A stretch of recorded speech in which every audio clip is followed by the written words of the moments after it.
Perkenalkan, nama saya Abida Titin Masruroh dengan NIM 4011900002 dari Ekonomi Syariah A. Pada mata kuliah Fikih Muamalah Kontemporer ini, saya mendapatkan tema tentang joint venture. Langsung saja masuk ke pembahasan. Joint venture, pengertian. Joint venture adalah suatu perusahaan yang didirikan oleh dua atau lebih etnis bisnis untuk menyelenggarakan bisnis bersama dalam jangka waktu tertentu. Adapun dua perusahaan tersebut adalah perusahaan dalam negeri dengan perusahaan luar negeri. Jadi, joint venture itu merupakan usaha gabungan antara dua orang atau perusahaan atau lebih untuk menjalin bisnis bersama dalam bentuk kebersamaan ke dalam suatu perusahaan, baik perusahaan yang sudah ada maupun perusahaan yang akan didirikan untuk itu.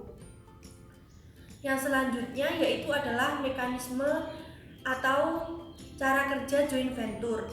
Joint venture atau yang umumnya dikenal dengan istilah usaha patungan adalah suatu usaha yang dibentuk oleh dua pihak atau lebih untuk menyelenggarakan aktivitas ekonomi untuk mendapatkan keuntungan. Setiap pihak tersebut sepakat untuk menyetorkan modal, menanggung resiko, dan berbagi keuntungan terlepas kewarganegaraan pelaku usaha. Yang selanjutnya yaitu adalah tujuan joint venture. Yang pertama, untuk menggabungkan sumber daya. Perusahaan akan memiliki lebih banyak daya saing dalam industri dan otomatis akan lebih banyak potensi keberhasilan usaha. Yang kedua adalah untuk menggabungkan keahlian. Dalam bisnis teknis, satu perusahaan mungkin memiliki keahlian di satu bagian dan perusahaan lain memiliki keahlian di bagian lainnya. Misalnya, perusahaan A pandai membuat perangkat lunak, sedangkan perusahaan B memiliki pengalaman menciptakan perangkat keras yang diperlukan untuk suatu usaha. Yang ketiga yaitu untuk menghemat uang. Dua perusahaan mungkin mempertimbangkan sistem joint venture untuk menghemat uang pada iklan, mungkin pemeran dagang atau publikasi produk. Yang selanjutnya yaitu adalah hal-hal yang harus diperhatikan dalam sistem joint venture. Yang pertama yaitu adalah tujuan khusus. Para pihak yang terlibat dalam sistem joint venture biasanya telah memiliki tujuan yang telah ditentukan sebelumnya. Mereka umumnya menyatakan tujuan ini dengan jelas dengan persetujuan dan perjanjian yang telah disepakati oleh mereka. Yang kedua yaitu adalah kesepakatan. Para pihak dalam sistem joint venture yaitu para venture bersama umumnya melaksanakan perjanjian tertulis di antara mereka. Perjanjian ini menyatakan perincian seperti kewajiban mereka, rasio pembagian laba atau rugi, hak dan kewajiban mereka, dan lain-lainnya. Yang ketiga yaitu durasi waktu. Karena semua usaha dalam sistem itu dibuat dengan tujuan tertentu, mereka umumnya berakhir begitu tujuan tersebut terpenuhi. Namun, para pihak dari joint venture dapat terus bekerja bersama jika mereka sepakat untuk melakukannya. Yang keempat yaitu adalah pembagian keuntungan. Para pihak selalu menyepakati rasio di mana mereka akan berbagi keuntungan dan kerugian mereka. Jika tidak ada kesepakatan untuk efek ini, mereka harus membagi keuntungan secara merata. Yang kelima yaitu adalah struktur usaha.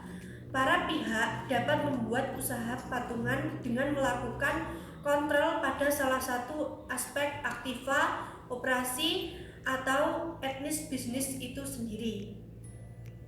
Yang selanjutnya adalah kritik terhadap UU atau peraturan lainnya tentang joint venture.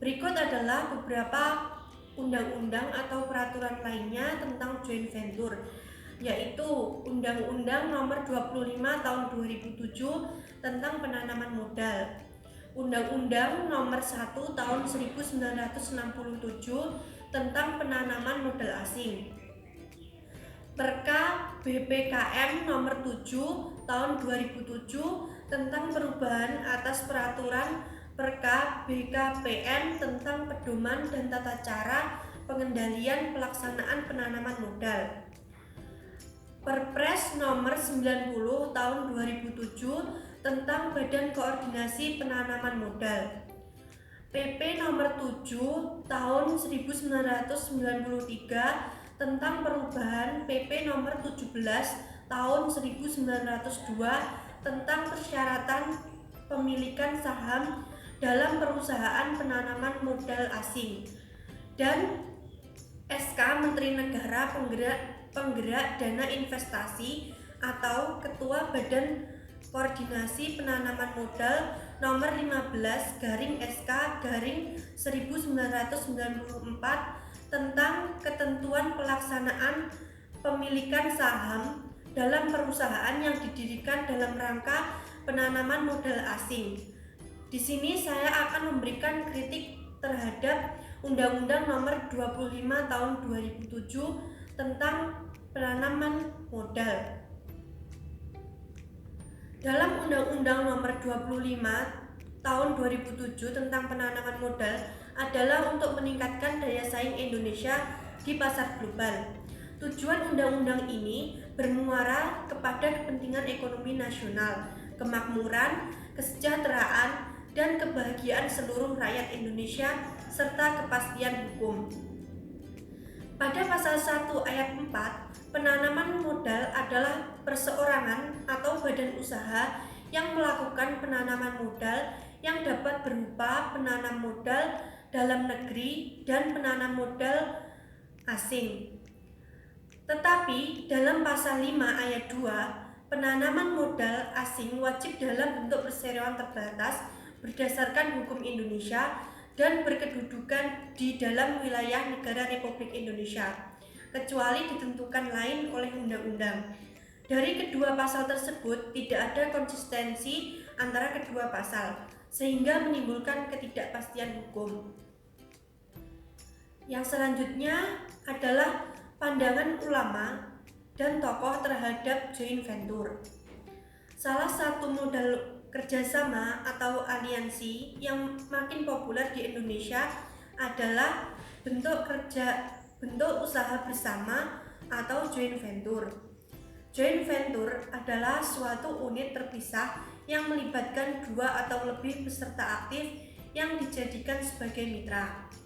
Melalui Undang-Undang Nomor 25 Tahun 2007 tentang kebijakan dasar penanaman modal yang menjadi acuan dan kerangka dalam pengembangan penanaman modal di Indonesia, baik penanaman modal asing maupun modal dalam negeri.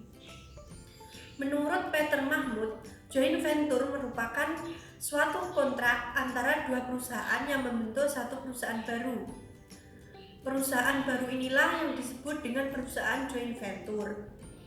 Pada dasarnya, joint venture berbasis proyek, bersifat sementara, dan merupakan pembentukan suatu etnis terpisah melalui aliansi dua atau lebih organisasi untuk maksud melaksanakan suatu proyek tertentu. Partisipan joint venture ini bergabung, seringkali melalui suatu kesepakatan konseptual, untuk mengkontribusikan sumber daya sejumlah yang diperlukan untuk melaksanakan proyek tertentu, dan hasilnya didistribusikan kembali kepada setiap pihak sebagai keuntungan finansial. Sifat terbuka untuk umum dari negara dengan warga negaranya ataupun dengan negara lain akan menciptakan suatu kerjasama yang sifatnya ingin mencari keuntungan dari kedua belah pihak. Joint venture merupakan cara efektif memasuki pasar baru dengan cepat. Selain juga untuk bermitra, berbagi resiko sembari mengambil manfaat pengetahuan yang menyangkut keahlian dari perusahaan lokal. Namun demikian, selain memberikan keuntungan, international joint venture juga mengandung ketidakpastian dan resiko yang berbeda dengan joint venture domestik. Apabila perusahaan patungan menderita kerugian, maka mitra asing sebagai pemegang saham mayoritas tentu akan mengalami nilai kerugian yang lebih besar pula. Menurut Iza Hanifuddin dalam Anisbah Jurnal Ekonomi Syariah berpendapat bahwa pola bagi hasil yang biasa dikenal yaitu profit, loss and profit, dan revenue sharing sehingga harus dikaji ulang. Karena prinsip bagi hasil itu ialah keadilan, keseimbangan, dan kehalalan.